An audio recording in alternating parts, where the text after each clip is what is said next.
CM KCR ఆలోచనతో ప్రారంభించిన KCR nutrition కిట్ల పంపిణీ కార్యక్రమాన్ని తెలంగాణ రాష్ట్ర అవతరణ దశాబ్ది ఉత్సవాల సందర్భంగా రాష్ట్ర వ్యాప్తంగా చేస్తున్నట్లు మంత్రి హరీష్ రావు వెల్లడించారు. ఇక 21 రోజుల ఉత్సవాల్లో భాగంగా వైద్యారోగ్య శాఖ కేటాయించిన రోజున ఈ కార్యక్రమాన్ని ప్రారంభించనున్నట్లు చెప్పారు.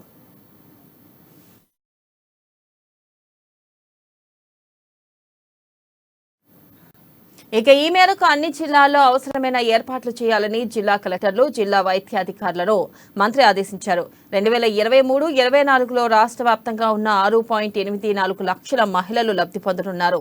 24 జిల్లాల్లో 111 కేంద్రాల్లో కిట్ల పంపిణీ ఉంటుందని, ఇందుకు అవసరమైన అన్ని చర్యలు తీసుకోవాలన్నారు. లబ్ధిదారుల సంఖ్యకు సరిపడా కిట్లు ఉండేలా చూడాలన్నారు. కిట్ల నిల్వ సురక్షితంగా ఉండేలా చూడాలని ఆదేశించారు. కిట్లు పొందేందుకు వచ్చే గర్భిణీలు ఇబ్బంది పడకుండా ఉండేలా అవసరమైన సదుపాయాలు కల్పించాలన్నారు.